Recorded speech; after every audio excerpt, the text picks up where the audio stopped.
The laughter started low and ugly, the kind that did not need volume to carry weight. It crawled through the concrete block classroom at Fort Moore like smoke, curling around metal folding chairs and peeling motivational posters that no one believed anymore. The sound had texture to it, rough and deliberate, designed to be heard without being loud enough to be called out. Someone near the back coughed to cover a chuckle. Another candidate made a sound in his throat that could have been disgust or amusement or both. A third simply shook his head, the movement slow and theatrical, meant to be seen. The room smelled like old coffee and boot leather, with an undertone of gun oil that had seeped into the walls over decades of classes just like this one. Fluorescent lights buzzed overhead, casting a flat greenish glow that made everyone look tired and washed out. The air conditioning rattled in the corner but did not cool anything, just moved hot air from one side of the room to the other. Maya Echo Vance stood near the gun rack, her rucksack leaning against her right boot. She did not turn toward the noise. She did not acknowledge it with even a flicker of her eyes. She kept her gaze fixed on the terrain map, thumbtacked to the cinder block wall, tracing elevation lines with a focus that looked like she was already walking those ridges in her mind, already feeling the grade under her boots, already calculating the wind patterns that would flow through those valleys. Her jaw stayed loose. Her shoulders stayed level. Her fingers rested against the strap of her pack, not gripping, not fidgeting, just resting with the kind of stillness that came from discipline rather than tension. One of the candidates, a thick-necked man with a ranger scroll on his shoulder and arms that looked like they belonged on someone twice his height, cleared his throat loud enough to be heard across the entire room. He said something about how bone structure mattered in high recoil systems, how physics was not negotiable, how some platforms required certain body types. Another voice added that upper body mass was not just helpful but essential at this level of shooting. A third mentioned something about cheek weld and how smaller frames struggled to maintain consistent position under sustained fire. No one said her name. They did not need to. The target of the conversation was clear to everyone in the room. The instructor stood at the front with his arms crossed over a chest that had gone soft in the years since he had done this work in the field. A coffee-stained manual lay open on the podium in front of him, the pages yellowed and dog-eared from too many classes, too many repetitions of the same information. He did not join the laughter, but he did not stop it either. His silence was its own kind of verdict, a passive endorsement that said more than words could. Outside, the Georgia wind rattled a loose gutter against the side of the building.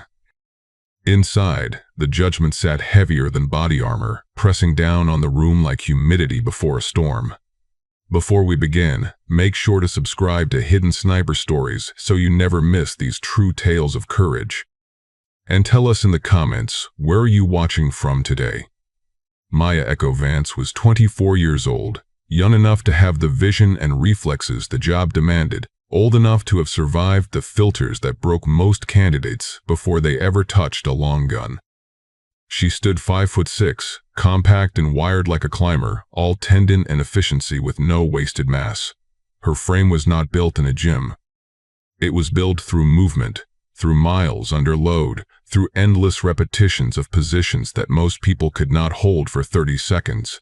Her eyes were what people noticed first, even before they registered her name or her rank. Steel gray, the color of storm clouds over open water. They did not dart. They did not blink often. When she looked at someone, it felt less like eye contact and more like being measured, calculated, assessed for windage and drift. One of the medics in her unit once said her eyes looked like they were always reading barometric pressure. Another said they looked like something you would see through a scope just before everything went dark. Her hair was dark, pulled tight into a braid that sat flat against her skull. No loose strands. No distraction. She kept it functional, tied off with black elastic that never came undone even after hours in the prone. Her hands were narrow but scarred in small ways, nicks along the thumbs from stripping wire, a white line across her left index finger from a badly teed 50 cord, calluses on her palms that matched the texture of rifle furniture. She moved differently than the other candidates. No wasted motion, no swagger. When she walked, Her boots touched the ground heel to toe in a rhythm that made no sound. When she set her pack down, it made contact with the floor like she was placing an infant in a crib. Everything she did had the cadence of someone who understood that noise was a liability and patience was a weapon. Her reputation in the unit was quiet, the kind that did not show up in after-action reports, but lived in the small comments people made when she was not around. She hit what she aimed at. She did not complain. She did not quit. During the qualification shoots, while others grouped their rounds in tight clusters at known distances, she practiced from bad angles, shooting uphill with her pack as a rest, shooting downhill with her rifle canted, shooting in wind that made the flags snap horizontal. She had a ritual with her ghillie suit. While other candidates bought theirs or stitched them together in an afternoon, Maya spent 2 full days on hers. She pulled apart old burlap sacks, dyed the strips in coffee and dirt, then rubbed them with her hands until the fibers softened and carried the smell of earth instead of factory. She tied each strand to the netting by hand, matching the dead grass and sage of the high desert training areas. At night, when the rest of the platoon was asleep, she sat cross-legged on her bunk and added more, thread by thread, until the suit stopped looking like gear and started looking like terrain. Some of the men joked that she treated the thing like it was alive. They did not understand that for her, the ghillie was not camouflage. It was a philosophy. It was 50 hours of preparation compressed into something she could wear. It was proof that patience could make you invisible. There were small tells if you knew what to look for. The way she checked the wind with a piece of thread tied to her rifle sling. The way she tilted her head before answering a question, as if she was listening to something no one else could hear. The way she could sit completely still for 20 minutes without looking like she was holding her breath or fighting her body. She did not meditate. She just existed in stillness the way most people existed in motion. Her hands were always busy. When she was not shooting, she was cleaning. When she was not cleaning, she was adjusting, sling tension, cheek weld height, scope caps. She tuned her rifle the way a musician tuned an instrument, making adjustments so small that no one else would notice but that she could feel in the way the gun settled into her shoulder. What would you have done in her place? Would you have walked out? Would you have demanded respect? Or would you have stayed quiet, knowing that the only proof that mattered was the one you could deliver at 1,000 meters? The orders came through on a morning that tasted like dust and diesel. Deployment to Sector 7, a stretch of broken ridgeline in the Hindu Kush where the air was thin enough to make your chest ache and the wind never stopped moving. The name alone carried a reputation. It was not a place you visited. It was a place you survived or did not. The briefing was short and grim. An enemy marksman, callsign the Vulture, had claimed 14 coalition lives in the past 9 weeks. No pattern, no predictable timing. Just sudden death from a direction no one could pin down. The kills were clean, professional, executed from positions that offered no clear countershot.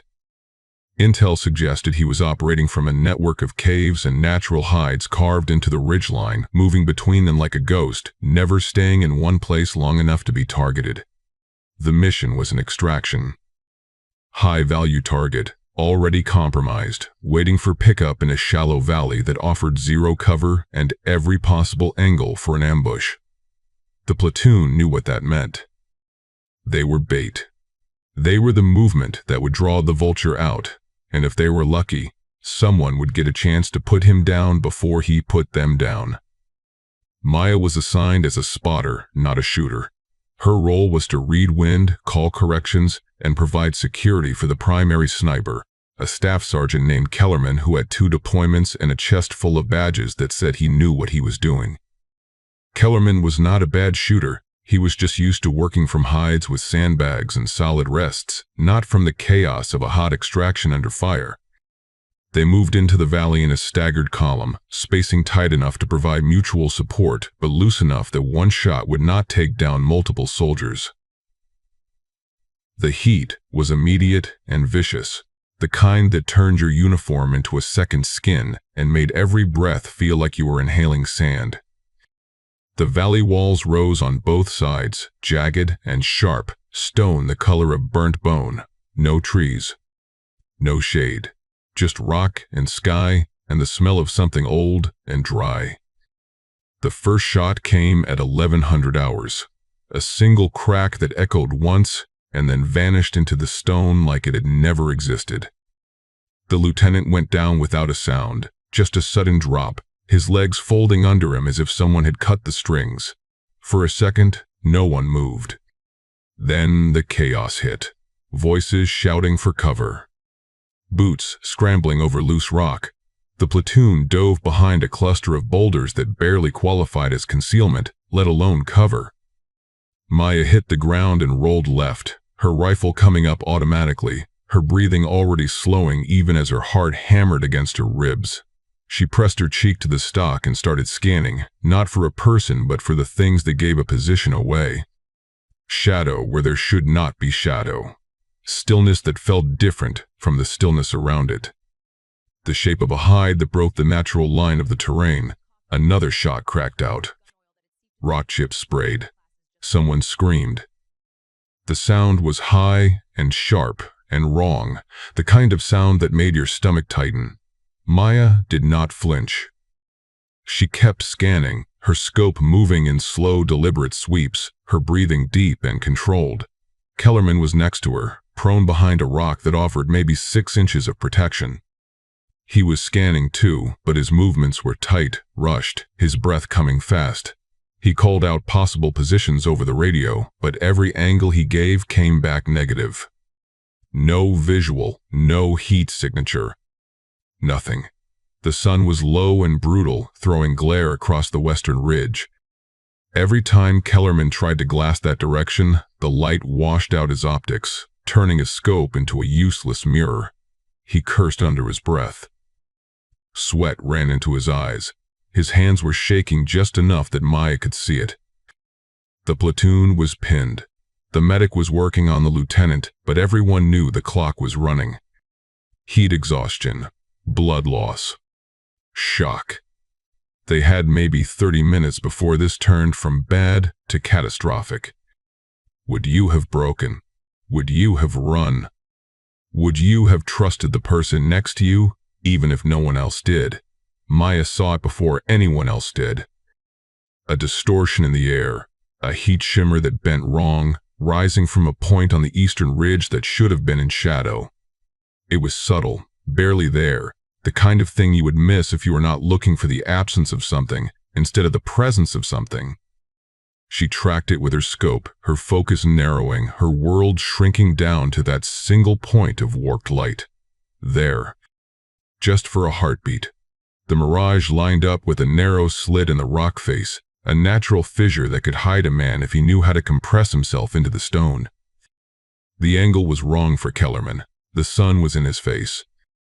But from her position, offset by 15 meters, she had a clear line. She keyed her radio. Her voice was calm, flat, empty of emotion. She said she had a possible position.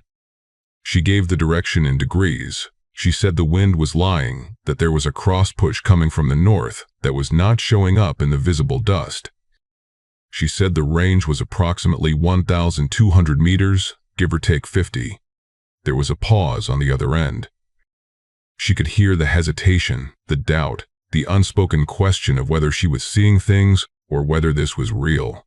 She did not repeat herself. She just waited. Her breathing stayed even. Her hands stayed still. Kellerman looked at her. His face was tight, uncertain. He glanced at his scope, then back at her. He said he could not see it. He said the glare was too much. His voice carried the edge of frustration, the knowledge that he should be the one making this call, but could not. Maya did not argue. She did not push. She just stayed on her rifle, tracking that shimmer, watching it flicker and bend in the thermals rising off the stone. She could feel the platoon watching her now, their attention shifting, their doubt mixing with desperation. The commander came over the net. His voice was rough, worn down by too many decisions in too many bad places. He asked if she was sure. He asked if she could make the shot. Maya said she could. Not confident, not uncertain, just factual. She said she needed to use her pack as a rest. She said she needed 60 seconds to set up. She said she needed everyone to stay still and stop talking. The commander gave the order. Green light. Her call. Maya moved without hesitation. She slid her rucksack off her shoulders and positioned it in front of her, adjusting the straps until the height was right. The cant was correct. The stability was there. It was not a textbook rest. It was unstable, awkward, the kind of thing that would make any instructor shake their head. But it was what she had, and she knew how to work with what she had. She settled in behind her rifle, a suppressed M2010 with a matte tan finish and burlap strips wrapped around the barrel to kill the glint. Her cheek found the stock. Her eye found the scope. Her world collapsed into glass and crosshairs, and that single point of shimmer 1,200 meters away. Her heart rate dropped.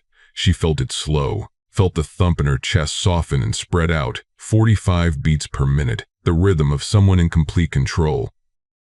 Her breathing cycled, in through the nose, out through the mouth, long and smooth, her chest rising and falling like tide. She began her doping sequence. Wind at the shooter, light and variable, maybe 3 miles per hour from the west. Wind at the target, stronger, gusting, a cross push from the north that should not exist but did, 15 miles per hour, maybe more. She watched the mirage bend. She watched the dust move in lazy spirals 300 meters downrange. She built a picture in her mind, a map of invisible rivers of air that would carry her bullet left, right, up, down. She dialed her elevation. She held for wind. She calculated drop, drift, Coriolis, every variable that existed between her barrel and that slit in the rock. Her finger rested on the trigger, no pressure, just contact. Someone nearby noticed the way her hands moved, the way her jaw set, the way her entire body seemed to sink into the earth, rooting down, becoming part of the stone. He did not say anything. He just watched. The valley held its breath. Even the wind seemed to pause. Maya exhaled halfway and held it. Her finger increased pressure, smooth and gradual, no jerk, no flinch. The trigger broke clean. The rifle pushed back into her shoulder. The suppressor coughed, a flat mechanical sound that was nothing like the movies. The bullet left the barrel at 2,800 feet per second.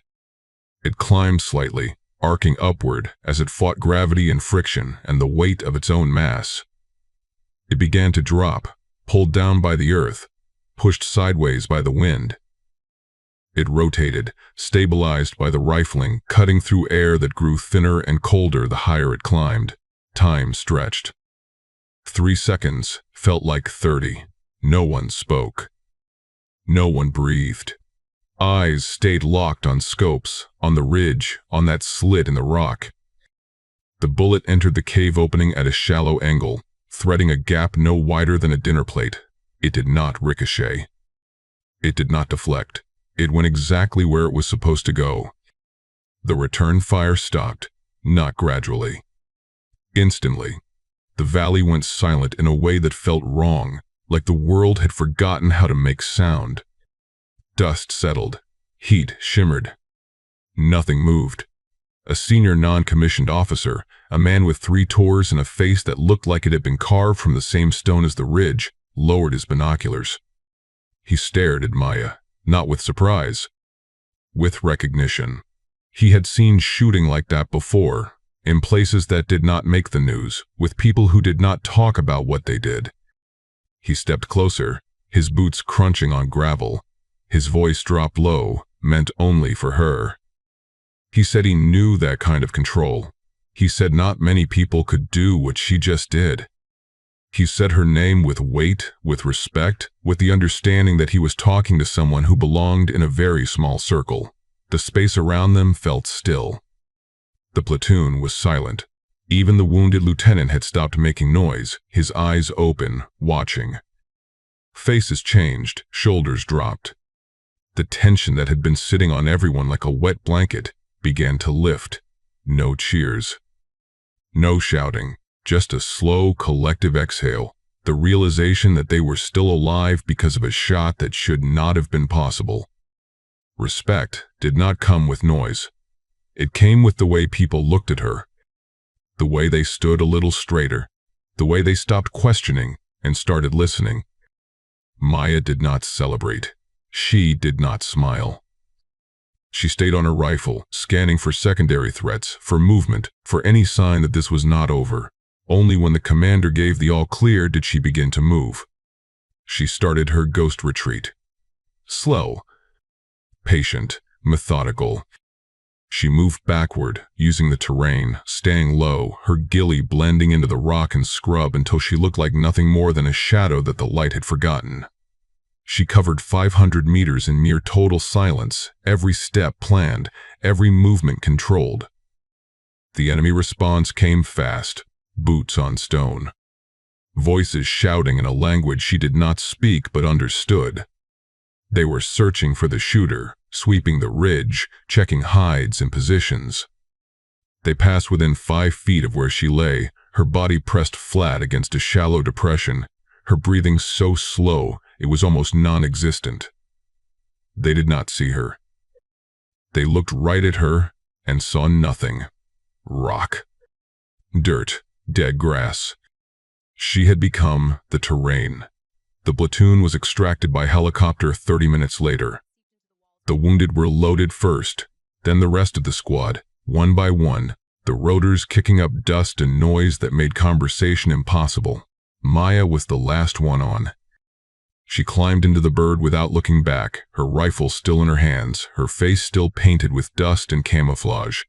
Back at the forward operating base, the footage from her scope was pulled and reviewed. Officers gathered around the screen, watching the shot play back in slow motion. Heads shook.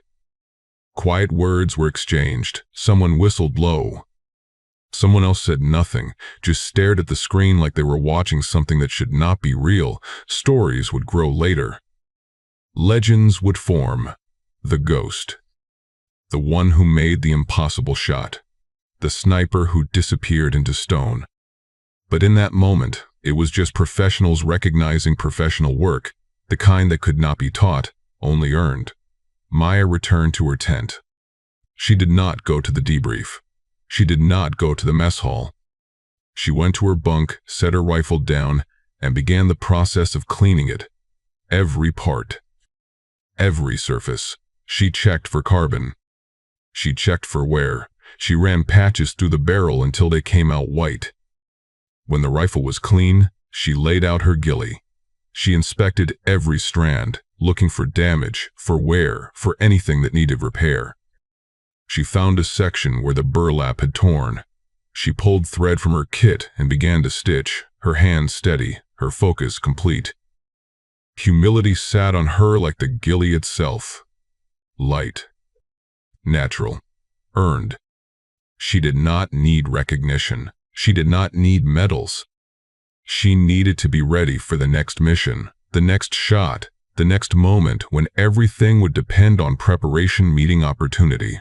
Courage is not always loud. Sometimes it looks like patience. Sometimes it looks like 50 hours spent stitching a suit that no one will see. Sometimes it looks like a young woman in the back of a classroom, absorbing doubt and judgment, waiting for the moment when skill matters more than size.